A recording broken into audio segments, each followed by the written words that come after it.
Приветствую всех на канале. В этом видео хочу затронуть три такие важные темы для перца. Это у нас понижение температуры, обрезка перца и третья — обработка от вредителей, а также разных болезней у грунта. Сейчас у нас уже ночью идет температура критическая для перца, то есть она стала меньше 10 градусов. Я замечаю такую тенденцию, когда уже начинает температура снижаться меньше 10, начинают постепенно желтеть листья, и их последствия не отпадают. Все это происходит из-за того, что у нас корни уже не могут брать питание из горшка, и перцы начинают вытягивать все из листьев. И поэтому они у нас желтеют и в последующем отваливаются. Вот как можно видеть, такие же желтые листики. Еще дальше они становятся более белесые, ну и отпадают. То есть, если у нас температура уже меньше 10, а по прогнозу погоды я смотрел, у нас уже падало и до 7 градусов, и один раз даже до 6. То есть перец уже нужно заносить домой. У меня 3 Carolina Reaper, которые растут в горшках больших, и зимовать они у меня будут дома. Эти перцы я не буду переводить в сон, то есть я им поставлю хорошее освещение, и перец у меня дальше будет наращивать свои плоды и даже зимой. То есть похолодало, перец занесли. Дальше я собрал все плоды с перца, оставил там буквально 5 штучек, пускай будут. И получилось у меня 75 перцев здесь, 5 штучек еще на кустике висят. И до этого я собрал еще порядка 20-30 перцев. То есть этот куст мне за сезон дал больше 100 перцев. Желтый у меня самый плодовитый получился из Carolina. Такой интересный перец. Все перцы формируют форму, как у Carolina, четкую. То есть редко, когда найдешь, где перцы без носика. Такого характерного для них. Если у красной Carolina это там процентов, например, 30-40 с носиком. Все остальные идут с таким, может, небольшим, иногда кривые. Ну и шоколадный так же само формирует. То желтый постоянно с таким носиком. Так, и теперь что я хочу сделать дальше. То есть вторая тема — это обрезка. Обрезку перцев я делаю как по примеру деревьев. У меня отец обрезает деревья, он научил меня, как правильно формировать. То есть я пытаюсь формировать такую чашу. И обрезаю все ветки, которые перекрещиваются. То есть одна так, другая так идет. Те, которые нависают друг над другом. И которые идут внутрь. То есть, как можно видеть, у меня центр практически пустой. То есть все ветки идут в стороны. Вот как можно видеть. И кустик у нас такой правильной формы. Сейчас я немножко его подрежу. Вот есть в одном месте, как можно видеть, ветки перекрещиваются. И из них нужно оставить одну. То есть вот эту я уберу, так как она у нас идет наискось и упирается в эту ветку. Сейчас покажу. То есть вот так берем, смотрим и обрезаем. Все. Теперь у нас здесь ничего не мешает. Смотрим дальше. Например, вот еще одна ветка идет, перекрещивается через другую. Вот эту маленькую тоже убираем. Дальше смотрим. Там, где пустые места, оставляем. То есть, если у нас не сильно загущенная, например, вот эту можно оставить, можно вырезать. Дальше смотрим. Если ветки идут друг над другом, но друг друга не перекрывают, то есть они не в одних уровнях, то их можно оставлять. В принципе, я летом уже его формировал, поэтому он у меня и растет такой правильной формы. Можно его не трогать. Чуть попозже, когда он начнет дальше расти, загуститься, если что, всегда можно подрезать. Я за один присест не обрезаю больше 30% куста, чтобы у нас с ним ничего не произошло фатального. То есть все, вот такой желтый перчик. Дальше я заношу домой, ставлю ему свет, и он у меня благополучно будет стоять дома. Чуть позже он через пару неделек зацветет, и на нем завяжутся новые плоды. Есть, как видно, еще зелененькие местами. В общем, 5 штучек осталось. У меня сейчас кто заказывает перцы, я оставил чуть-чуть желтых для тех, кто будет заказывать. И сейчас посмотрим на шоколадную Carolina. Дальше у нас идет Каролина шоколадная. Вот такой красивый перчик. Сейчас он еще созревает. Постепенно становится шоколадным. То есть он дальше будет темнее. Эти перцы я пока срывать не буду. Здесь у нас немножко ситуация получше. Не такие желтые листья. Хотя тоже местами присутствует. И вот такой у меня получился куст. Эта Каролина у меня пошла расти вверх больше, а не в стороны. Вот так перчик захотел вырасти по-своему. И теперь смотрим, применяем такую же тактику. Все, что перекрещивается, нависает. И либо идет вертикально в центр. То есть тут, если посмотреть, честно говоря, на этом кустике да и обрезать нечего. Разве что вот какую-то вот эту, но тут она совершенно не мешает. Поэтому этот перец можно оставить и без формировки. Если вы собираетесь перец зимой не выращивать, то ему можно подрезать макушки, некоторые слабые ветви убрать и поставить на зимовку. Снизить температуру, он сам сбросит листья и будет зимовать. Надо иногда будет поливать перец, чтобы какие-то соки шли по нему. Ну и в принципе все, он перезимует, весной его разбудили, он почки понапускает, новые листья даст, завяжет и будет опять у вас перец. Посчитал я на перце, получилось здесь 45 плодов. И до этого я снял с этого куста штук 10-15.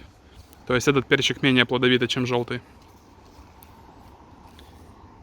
И сейчас посмотрим на красный. Это, наверное, самый интересный случай в этом году. И красная Каролина имеет вот такой вид. На кусте порядка 50 плодов. Штук приблизительно 20 я срезал до этого. Есть перчики, у которых, в принципе, есть такие носики. Большую часть, которые имели совершенную форму, я уже продал.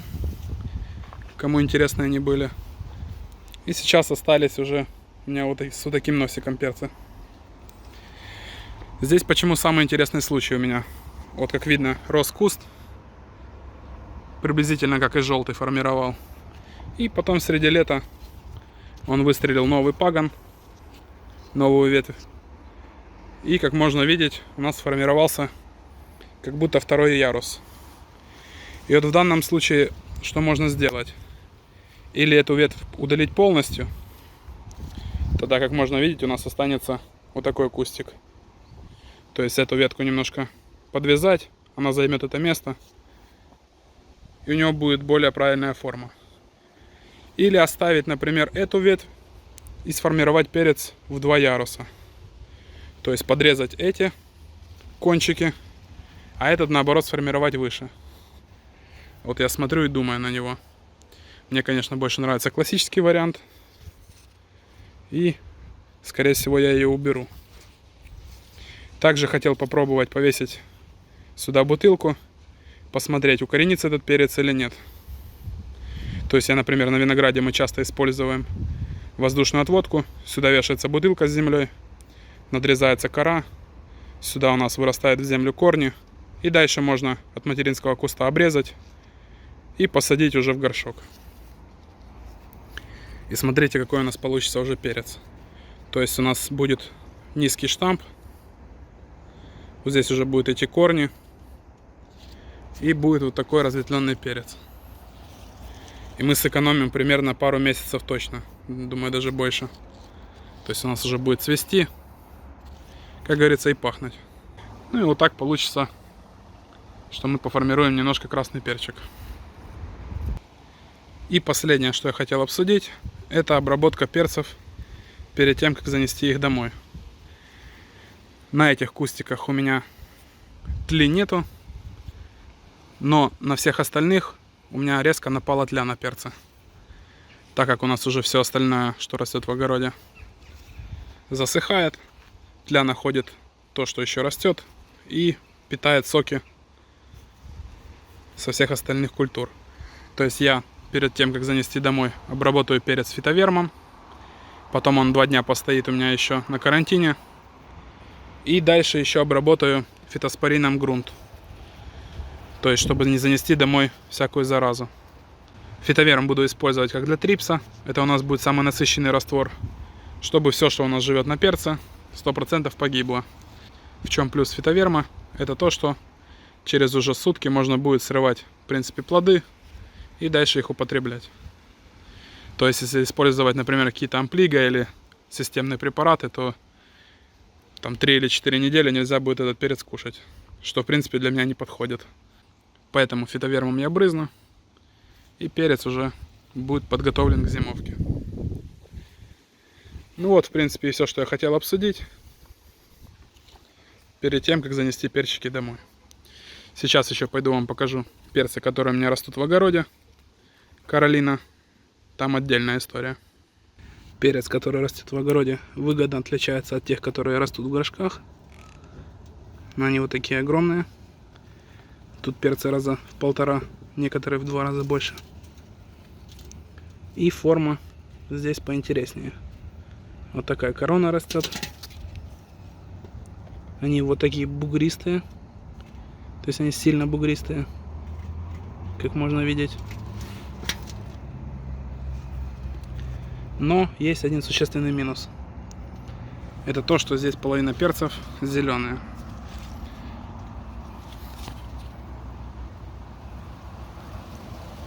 Но в огороде мне нравится больше, как они растут. Соберу я сегодня все перцы, которые красные, которые зеленые. Обрежу ветви и поставлю в банку. В банке они мне будут дозревать. Ну, надо оставить хотя бы пару листиков, чтобы у нас был фотосинтез, так скажем. В общем, здесь у меня такие мощные карлинки растут.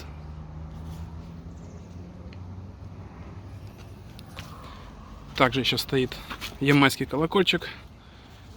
Только сейчас начал созревать. Острота у него 200, почти как сладкий перец. Только возле семян острый и возле попки. Здесь сверху. Тоже придется в банку ставить. И здесь еще у меня растет хабанеро персиковый. И вот смотрю я, что он ничем не отличается от оранжевого. Ну, скорее всего, меня надурили. И продали просто оранжевый хабанеро. Вроде как и есть отличие, но малозаметное.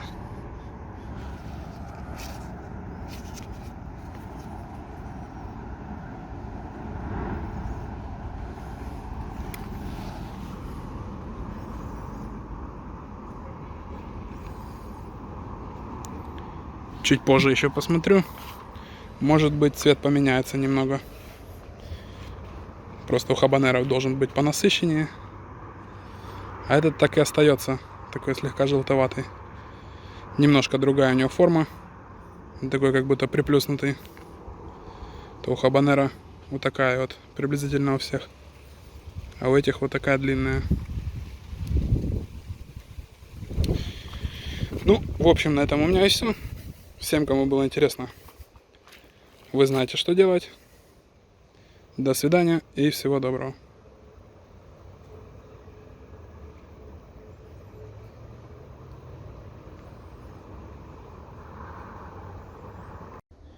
Итак, только что посмотрел я персиковый хабанеро в интернете.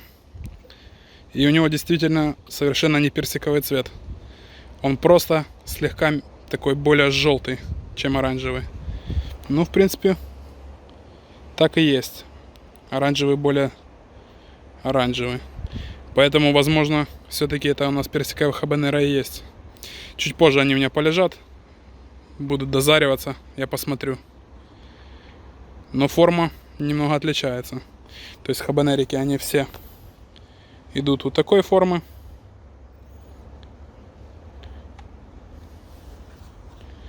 А у этого вот такой вытянутый кончик. И в интернете они так же само выглядят. Поэтому, возможно, все-таки это два разных сорта. Чуть позже я разрежу, проверю на вкус. И тогда уже будет понятно. Все, теперь точно все, друзья. До свидания.